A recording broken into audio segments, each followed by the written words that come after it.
Hello and welcome to Fox and Fable Woodworks. Let's get into our first project. Now, I'm going to be doing a hardwood cutting board.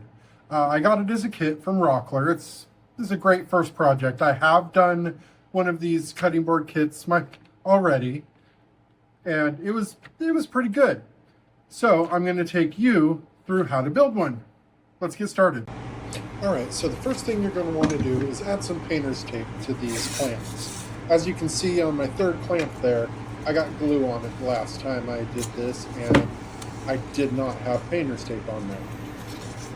With the painter's tape, the glue gets on the tape, you peel the tape right off after you're done with the glue.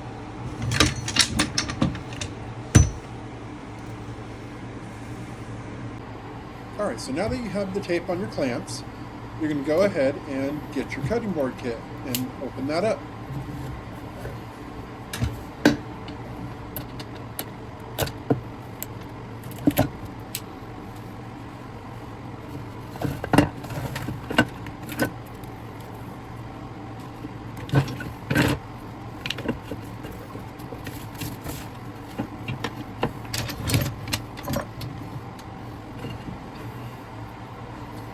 So what I like to do is I like to check each side of each slat. I'm checking it for any imperfections and deciding which side I want up and which side I want down.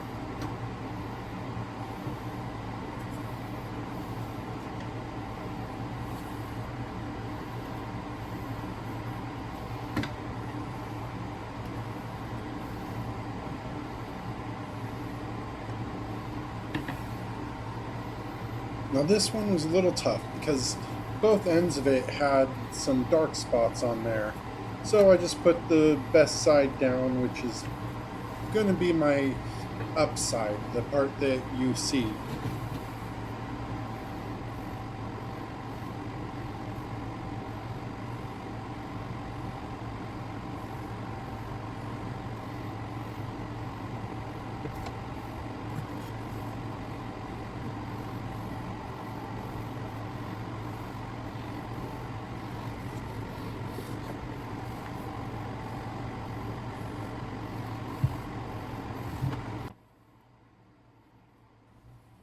Alright, so now I'm going to flip the slats so that the face that I'm gluing is up. That'll make it easier to put the glue on and spread it around.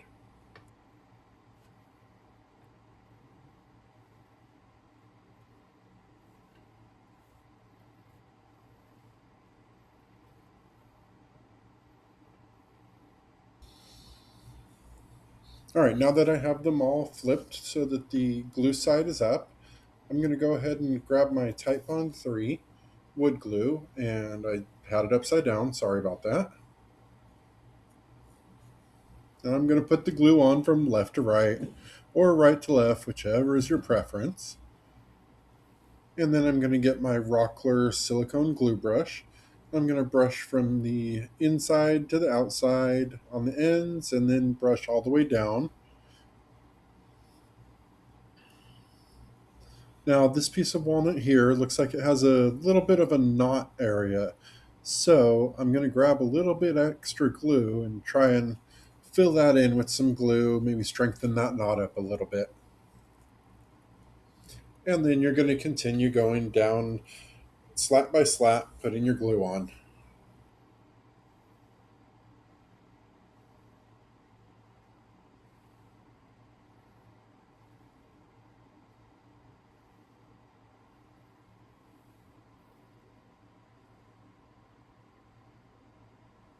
So the tip of my glue bottle started coming off, and I got a little too much glue in one spot. That's okay because I have the glue brush.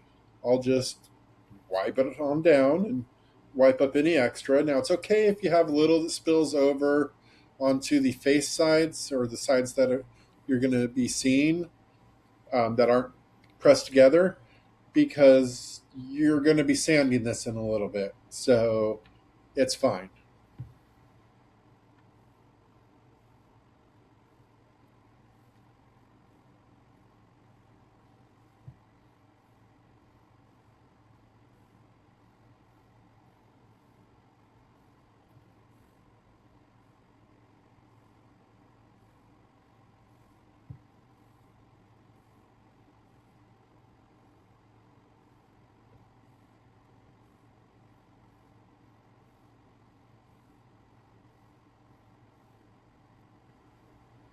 Now, I didn't give myself a lot of room to put the glue on this piece of walnut. I should have spaced them out a little better, give myself a little bit more room, but you know what? I was able to get it done, so no problem.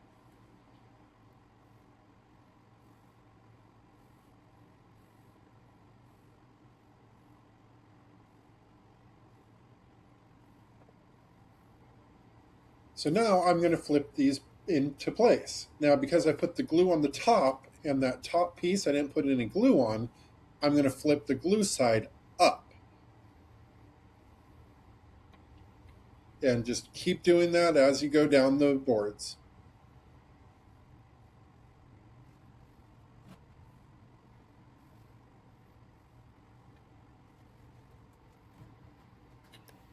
Now, I like to make sure that I try and keep it as square as possible. I mean, you're going to have some variance, and some are going to stick out more than the others on the left and right. Now, here is where I realized that maybe I should have put the twisting part of the clamp towards me so I could hang it off of the edge of the workbench and do this easier. But I already got it going and starting to glue, and I'm stubborn, so I just kept trying. Now, here's where I also realized that I accidentally didn't give myself enough room in the travel of that top part of the clamp to actually clamp the wood. So I had to back off and then go to the lower jaw of the clamp, move that up so that I could have more travel on the screw part of the clamp.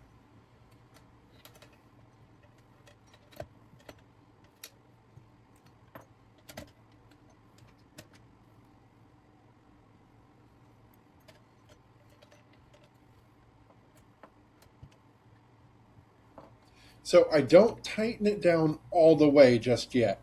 I get it close, just enough to hold them in place a little bit.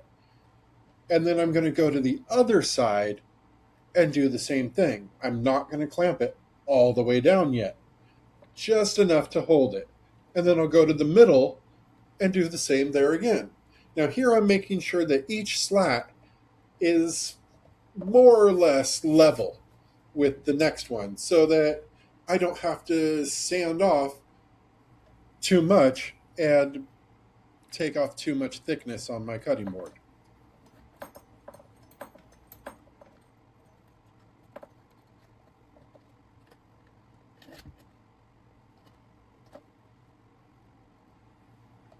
All right, so checking again to make sure everything's all flat.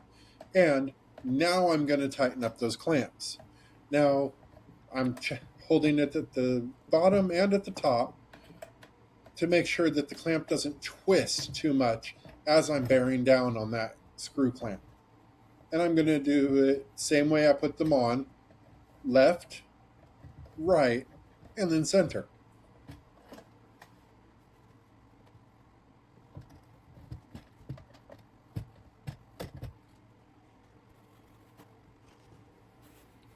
Now, your glue up is complete. Your clamp down's done. I decided I wanted to go ahead and get a little bit of this glue off. So I got a paper towel, put a little water on it, and wiped off a lot of the excess glue. Now, you don't have to do that. I just kind of wanted to see what it would do. Um, in retrospect, I wouldn't have done that. Although, using the water like this, you can kind of get a preview of what the wood's going to look like when you're done. Now I'm checking the clamps to make sure that they're still square and not twisted. So there were a few mistakes made along the way there during that clamp up, but you know what? That's okay, because we're just starting out. We're gonna make mistakes, but we're gonna learn from them and we're gonna go forward. And they're easily correctable mistakes.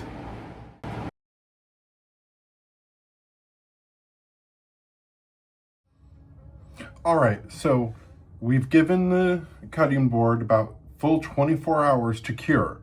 So the glue cures and you know you have a tight bond. Now we're gonna move on to sanding.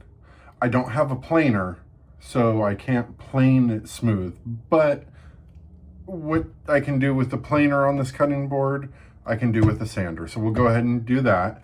I use just a regular Bauer 5-inch hook and loop random orbital sander to get that done. You'll also need a carpenter's pencil, dust mask or respirator so you're not breathing in that fine sawdust,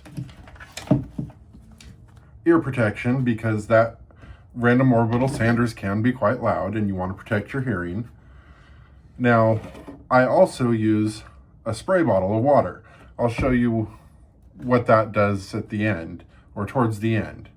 And of course, you'll want your sandpaper. Now, I start at the lowest grit possible, about a 60 grit, so that way you're knocking down a lot of the imperfections from when you glued up. Because even though we tried to get it as flat and level as possible, there's still going to be some boards that sit a little higher than the other, and then on the opposite side, it's going to be the opposite. So you use the 40 grit to get everything nice and level and flat, and then you step up from there. And I'll show you some tricks so that you know when is the time to go to the next grit. All right, so we've got this unclamped, and I'm gonna pull that painter's tape off that we put on there earlier. As you can see, aside from the glue that was already there when first did this, there's no glue on the clamp.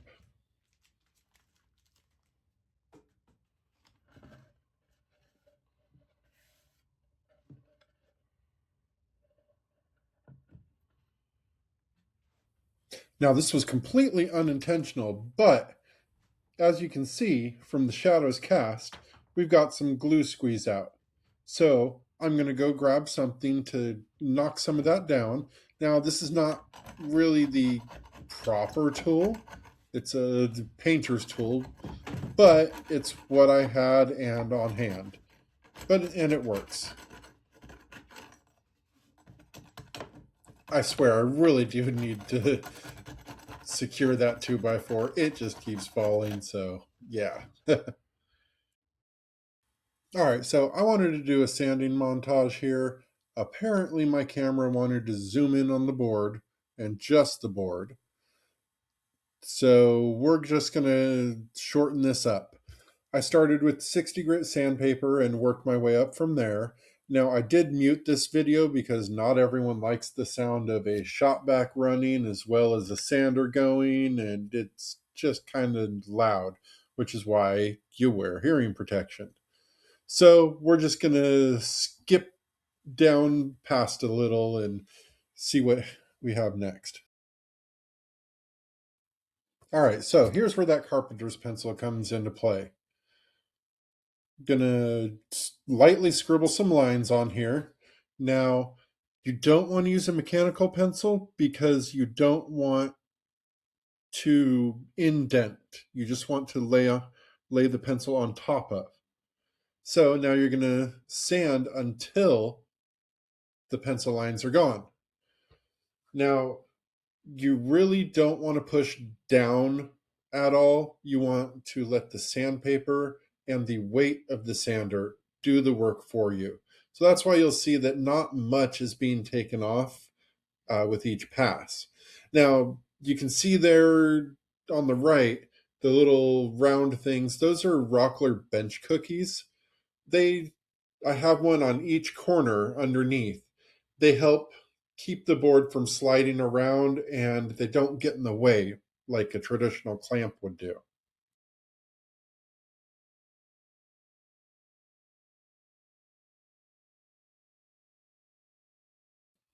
Now, one reason I was saying don't push down and let the weight of the sander and the sandpaper do the work for you is because when you get on the edges here, especially the top and bottom, if the sander goes off the cutting board, it will sand a little bit harder, especially if you're pushing down, and it'll take more material off. You don't want that because then it turns your nice flat board into a football. So it's thicker in the middle, shorter on the sides. You don't want that.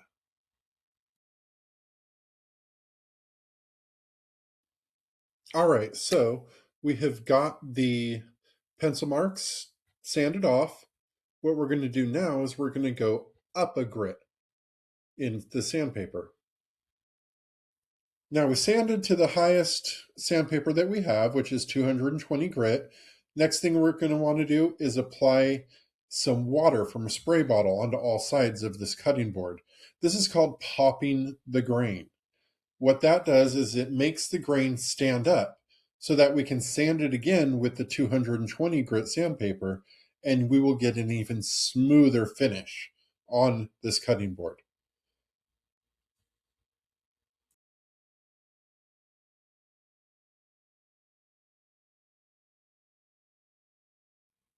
And we do want to let this dry for about 15 to 20 minutes so that way the grain pops up and the water's dry before we sand again.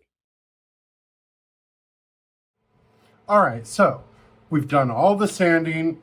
I didn't want to bore you with the hours and hours of sanding, but I did go up through the grits. I'll put it on the screen here, which ones I used.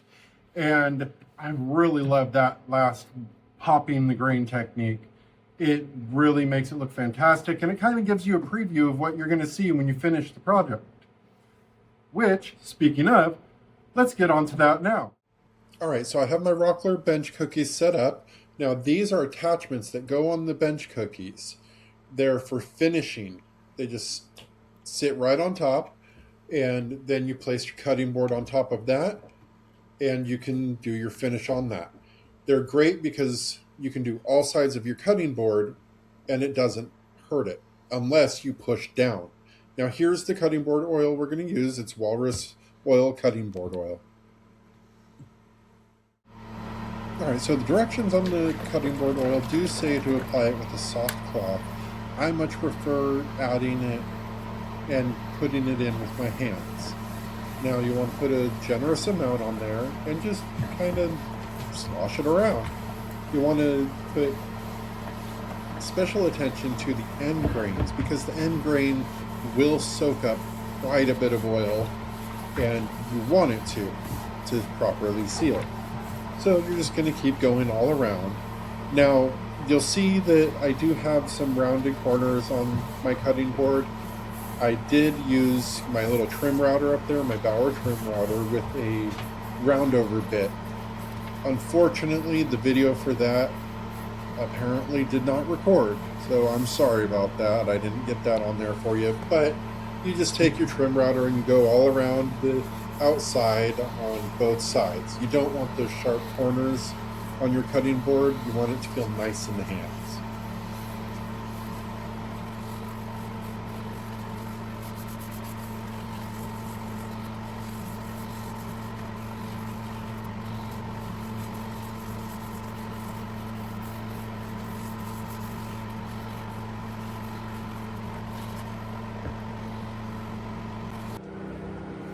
All right, so next day, the finish has had time to settle in, absorb into all the pores, and we're ready for the final steps on this cutting board. All right, so we're going to go ahead and get some paper towels, and we're just going to wipe up all the extra finish we can off of this. I'm going to take those finishing tops off of the bench cookies and wipe off the cutting board, and then we'll put that back down on there.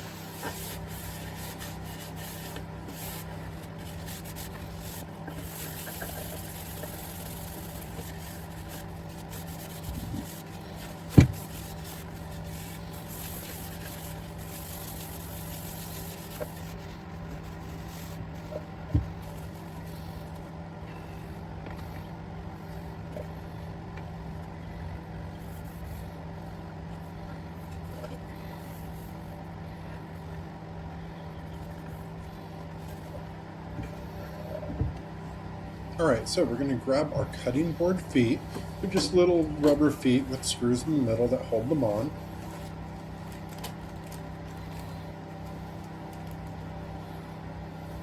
And these ones here are from Rockler as well.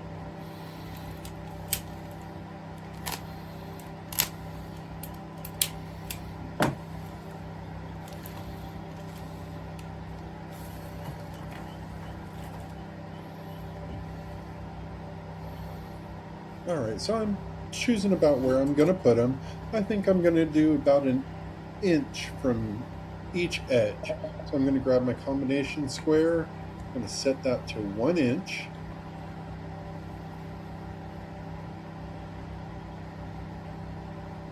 And I'm going to grab my pencil also.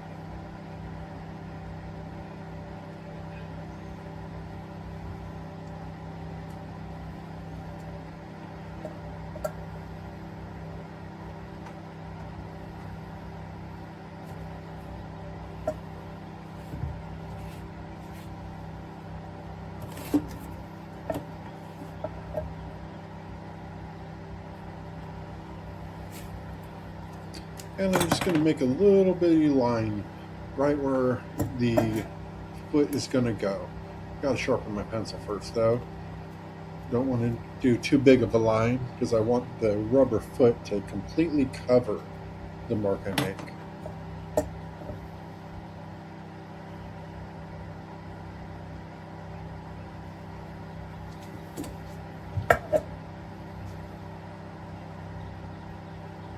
There, as you can see, there's a little bit of a plus symbol there. So I'm going to do that for the other 3 feet as well.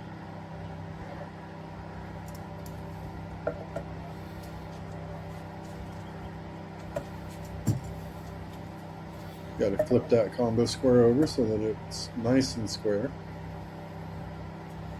There we go.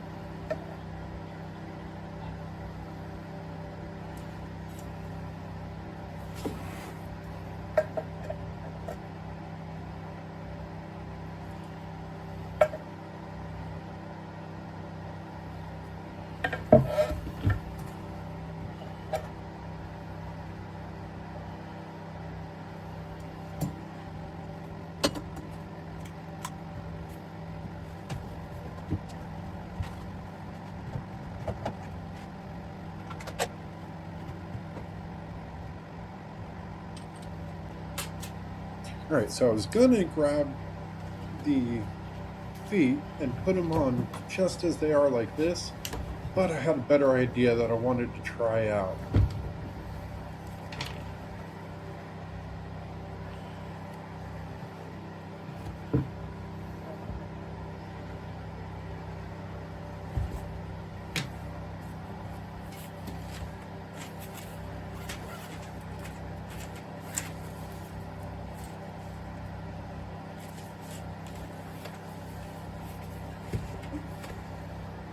Alright, what you see here is a center punch.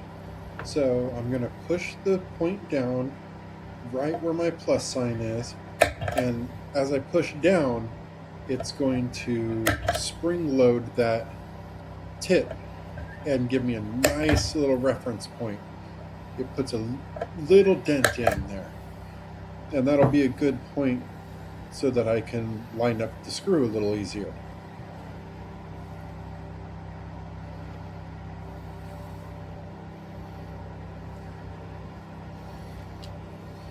Now, my impact driver has a variable speed trigger, so the lighter you pull the trigger, the less torque you're going to get out of it. So remember that if you're going to use an impact driver here. I probably should have used a regular screwdriver and done this by hand, but I didn't. So here you go.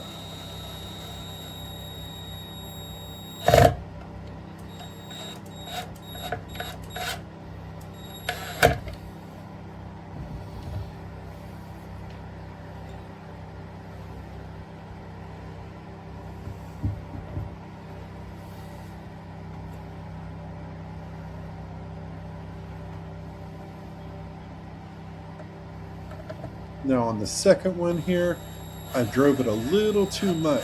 and I went down through the rubber foot and had to take the screw out and put it back in, not quite so deep. But all's well, got that mistake fixed. No problem.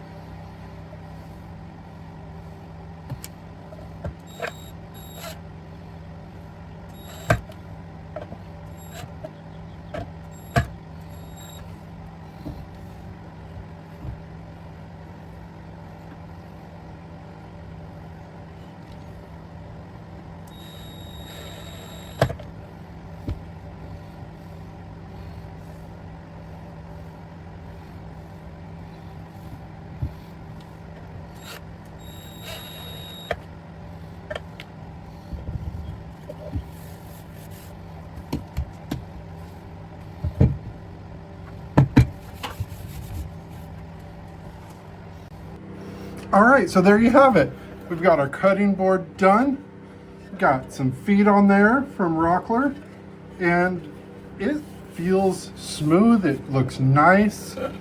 I just really like these cutting board kits. Now, you can definitely buy your own hardwood and rip it down to size and get it cut and whatnot on your own and plane it.